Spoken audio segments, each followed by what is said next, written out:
Endobeso. Kugenda mu mukaaga tifama ekintu ky'omuziki. Endobeso. Munaffe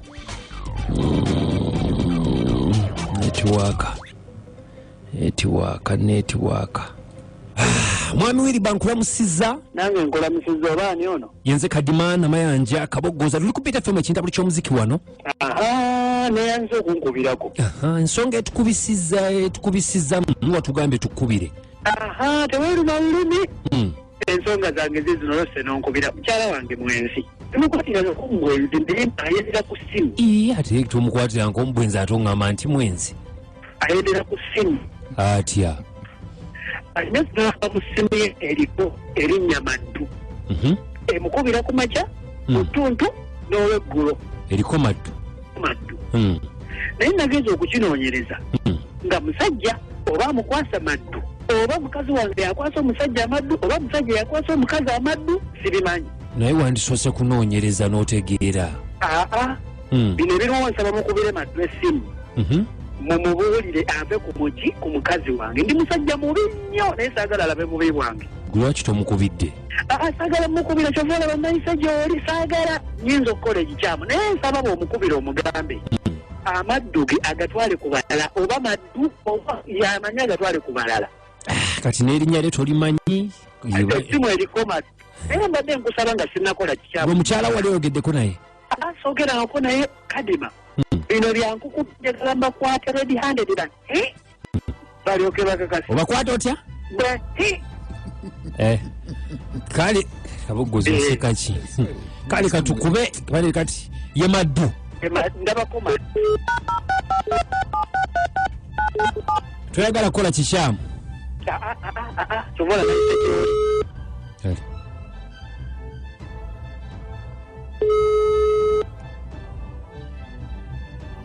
Ssabo mukyala wo yaani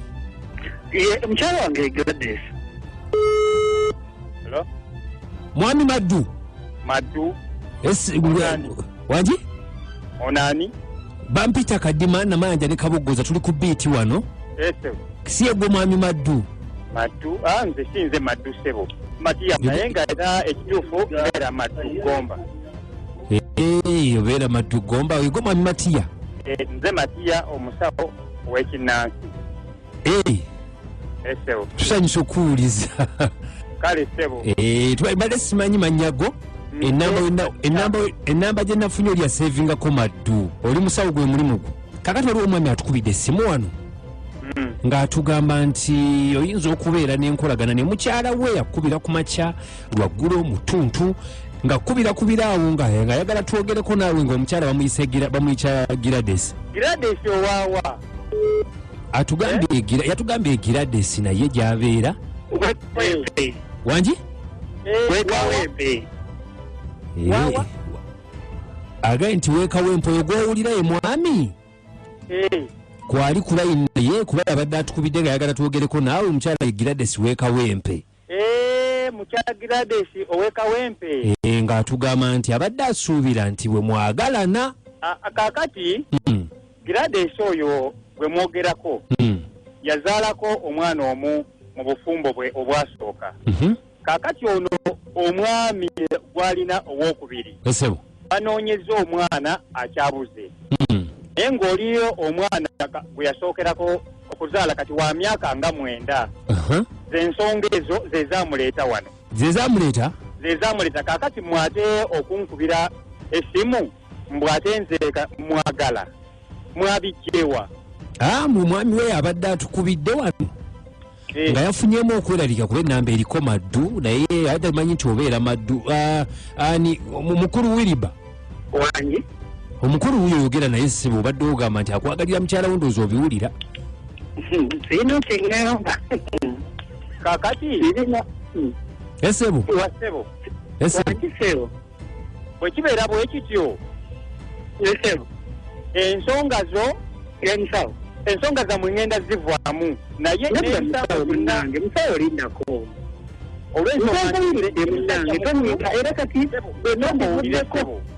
sooka owulire Ssebo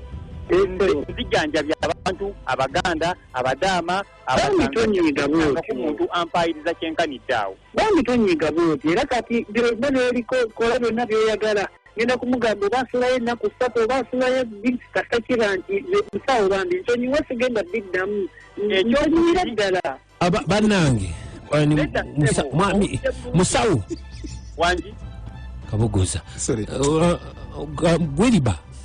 wangisewo wagambye oli muzibu musawo ate oba yagambize sirina kyakkola musawo sebo tukwetondedde omanyi mmwe abantu beeyo Kampala eyo mwepankapanka nnyo kakati abo njagala kubalagirako bwereere nedda tonyiga ate kutuuka ku ekyo musawo kabuguza anti kakati okubasonyibwa ebyo ffe tuli ba leediyo mujja byogerera eyo ssebo musawo nedda ate mwe kati mwayingiddemu byaki ali kati mutawaana ki nga batugambe tukube bukubi oba byebyo nammwe bennyini njabagattako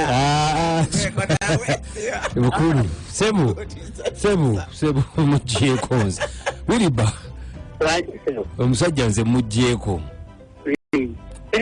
omusajja nga muzibu akati musotinga ebintu byo ajja muzibu naye bannange temanyina kyakkola akati gwe bikwasaganye naye wagambye oli muzibu tesirina buzibu bwamu kati bwampeddeko dda kale tukuleseera Sansa ujigenze gitya ne kadima namayanja ne ankukabuguza ku 96.3 Beach Farm ekintabo ky'omusiki ffe batuleetako ebbamu munamwe njabagatamu wakagattamu abeewammwe tumanyiira wangi wamma kadima bos webale tuwere kale munaffe onolawo bene katogo omusajja naye ajjowepuuka buba lyeri mutta namba yalaba ku matu amanya amaddu agali ku bantu wangi Barnabas ambasada wabaluni naye gubulire kadima ekyalita batisatisa mubagambe Barnabas waali tuyinza tukola sigwe nakasongola bajja kuwulira wamma kale mama Desire bannange mpulidde maddu neŋŋamba ate kiki ekigudde emaddu osi ewammwe ofe tata gye bazaala ebintu besi byamu byebyo ebyo ebivudde mu ebiraka wangi wamma bannange mwebale tuweereza kale birungi yenze birungi ebiwambo naye omusajja annyumidde bannaye kukakkana bannange eddogo lino litiibwa wangi wamma yap Ndasazimani kakanyabana kulya ku bifoze kosovo. ye Olugero omusajja atuukirizamu embweboggola teruma. embweboggola teruma Atuuse n'amaanyi mangi nze mbadde manyi baaba. mukambwe Naye kata yeefukire mu mpalo omukazi amukebere. musawo munaffe musawo batusenyiwe musawo batusonyiwe musawo wangi baaba waalaikumsalaamu warahmatullahi yassir ebisuulwa ndandimangira ye akati kadima omusajja abadde aluvubala nnyo kati kalabe naye oyo omusajja ate tutya musomera zungana jajjibulira naye alaikumsalaamu warahmatullahi wabarakatu banange enkya tulabagane mukama nga atwadde ku bulamu ebya brown sugar mwabiwulidde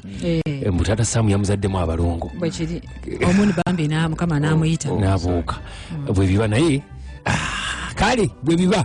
yenza bulute bukoza kadima namayanja Priscilla nange anko kabosana obuna kabululu from luwero kanyingirawo n'ennyimba zigenda kubeera mwenda zisinga okwokya akumata 10 mpera fonna otubagamba ndi musule bulungi mweraba